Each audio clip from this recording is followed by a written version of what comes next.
Apple. Comecei a comprar Apple em 2011, as próprias ações lá fora. Na época eu trabalhava na Sete Investimentos.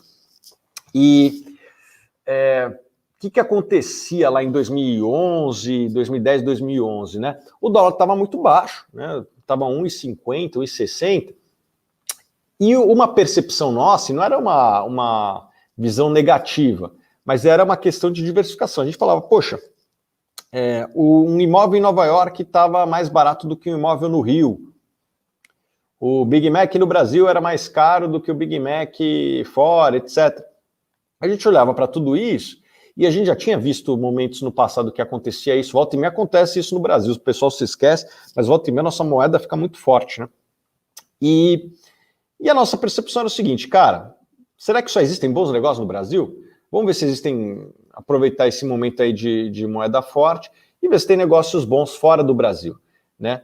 E eu fui estudar os negócios nos Estados Unidos e eu me deparei, obviamente, com empresas, queria empresas lucrativas, queria empresas que cresciam e me deparei com essa empresa aqui, a Apple, né? Lá em 2011, na época, o Steve Jobs, que era o fundador da empresa e o CEO, ainda estava vivo, estava, infelizmente, nas últimas ali, né, cheio de doença, câncer, etc. E até por conta disso as ações estavam muito baratas, né? A Apple crescia quase 50% ao ano, né? Tava lançando ali, lançando não, mas estava nos primeiros momentos lá do iPhone, do tablet, do iPad, e as outras linhas de receita também crescendo, como computadores e tal. O lucro por ação crescia mais ou menos 50% ao ano.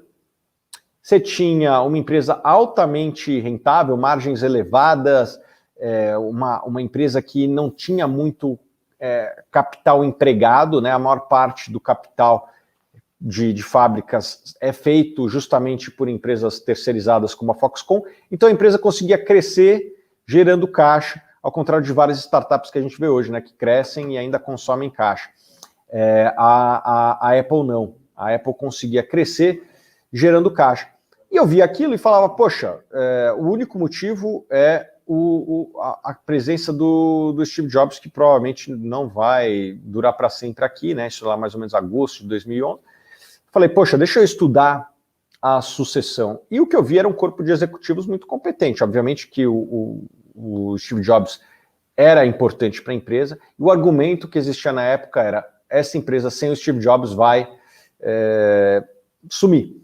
E o que a gente via é que era empresa com vantagens competitivas em todas as frentes, né?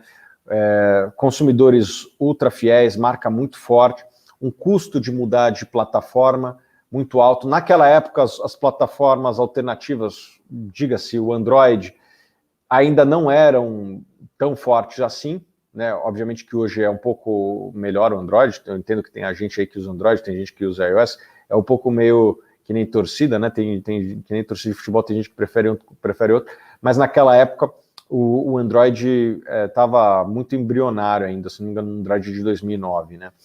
E o que eu vi era uma fidelidade muito grande e até um custo de migrar de plataforma muito alto, e a Apple tinha uma marca muito forte, uma distribuição global com lojas, tinha muito mais aplicativos para o seu celular do que as plataformas alternativas. A gente via ali uma vantagem relevante muito grande. E eu fui estudar os outros membros da diretoria e vi um quadro muito técnico, né, um quadro que o Steve Jobs cuidava de algumas coisas realmente, principalmente produto, marketing, mas toda a operação era feita pelo Tim Cook, coisa que até o Steve Jobs, nas biografias que surgiram depois, mostrava que ele sequer se interessava muito por isso, né? Então a Apple tinha um time muito qualificado e a gente acreditava que a sucessão ia ser endereçada em algum momento e também os clientes estavam muito satisfeitos e eram muito fiéis. Dito isso, a gente viu uma empresa que estava mais ou menos a 10 vezes lucro ajustado, que crescia 50% ao ano, que tinha uma avenida de crescimento gigante, porque você conversava com os usuários de smartphone, né? Hoje todo mundo usa smartphone, mas naquela época não era todo mundo, e você via que era um produto que a tendência natural era as pessoas quererem adquirir um smartphone, e a Apple era na época, e ainda de certa forma é hoje, uma das empresas com maior exposição de marca, né? A marca é uma das marcas mais desejadas desse segmento de smartphone, e o smartphone poderia continuar crescendo de maneira relevante, e foi o que de fato aconteceu. Então, olhando tudo isso, a gente resolveu fazer um investimento no fundo que eu trabalhava na época, né, na 7 Investimentos, e compramos ali 10% do fundo, que era o limite regulatório, né, naquela época de investimento no exterior, não podia investir mais do que isso, e foi um case muito bom, porque, olha só, né, tá certo que eu saí da 7 lá em 2014 para 2015, mas isso aqui é a valorização das ações no período, na verdade, pegar só lá de 2012, né, mas olhem só como foi um baita case aí, de ponta a ponta, obviamente que puxado aí nos últimos anos, e a Apple acho que é a melhor empresa do mundo, porque ela tem todas as vantagens competitivas, tem um balanço forte, cada vez mais está indo para um modelo de recorrência, né? Essa questão dos serviços, o próprio iPhone eles estão vendendo em alguns países no modelo de assinatura, né? Você paga uma assinatura e você troca todo ano. Então, ela está virando uma empresa de produto, mas de recorrência, né? Um pouco diferente de outras empresas do mercado de tecnologia, como Google e Facebook, que tem gente que argumenta que o produto é o próprio usuário, né? Uma vez que esse usuário de certa forma, vendido espaço publicitário para terceiros, para justamente mostrar o produto anunciado no Google e no Facebook. A Apple não, a Apple é uma empresa que vende os seus produtos, o cliente, o usuário é o cliente, ao contrário de algumas outras plataformas, como o Google e Facebook que eu disse, né? E olha só, foi um baita investimento. Empresa altamente rentável, empresa de crescimento, empresa que estava num múltiplo muito bom. Hoje, obviamente, que o múltiplo é menos amigável do que no passado, mas eu acho que poucas empresas no mundo conseguiam reunir essas características, e de ponta a ponta foi um baita investimento. E eu acho que a lição aqui, e assim como no caso de Alpargatas, você vê que não existe um movimento em linha reta. Em alguns momentos você vai ter períodos até longos, né, como foi aqui de 2013, 2014, ou mesmo de 2015, 2017, que as ações não se valorizam, às vezes até caem, né? Essa queda aqui de 2019 foi uma queda, final de 2018, foi uma queda bem importante, né? Até a gente deixou um momento para indicar aqui para os nossos assinantes, e foi um baita investimento de ponta a ponta, né? Obviamente que o dólar também ajudou bastante, isso eu confesso que eu não previa, né? Quando eu comecei a investir na Apple, o dólar estava 1,60 por ali, eu investi mais com uma perspectiva de diversificação geográfica, de diversificação de portfólio, do que uma visão de que o dólar ia se valorizar. Eu até gosto da minha visão do dólar, que eu prefiro não ter uma opinião do dólar, eu prefiro ter sempre uma exposição a dólar, porque eu acho que o dólar é muito difícil de prever, e, de certa forma, demos sorte nesse investimento, porque o dólar foi um fator importante. As ações se valorizaram bastante também, né? Quando eu comprei as ações da Apple a primeira vez, tinha um valor de mercado de 300 bilhões, e hoje vale 2 tri.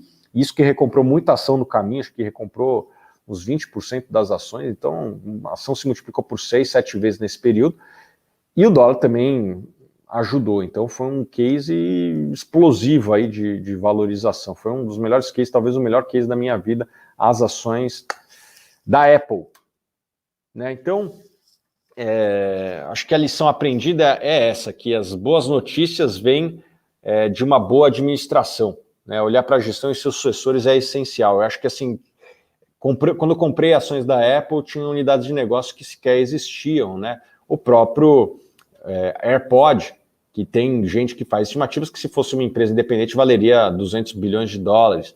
A própria divisão de serviços, que hoje é uma divisão que opera com margens maiores e tem crescimento acima da média.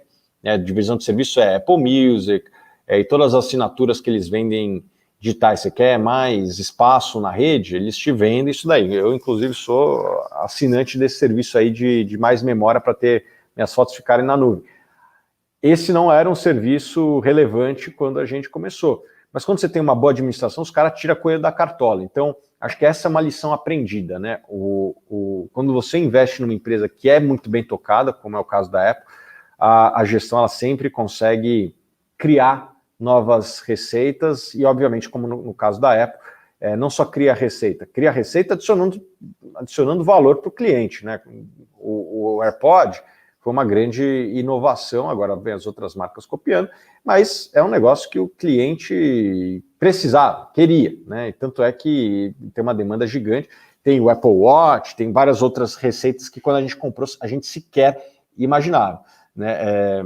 Me lembro, acho que tinha um comercial lá da Nike que falava assim, mostrava o vídeo do Ronaldinho Gaúcho, falava assim, espere o inesperado, e acho que isso lembra um pouco o que você pode esperar de uma boa administração. Espere o inesperado, mas o inesperado positivo, né? Quando você tem bons gestores trabalhando para você, os caras tiram o coelho da cartola e isso aí cria valor para o acionista, como foi o caso da Apple.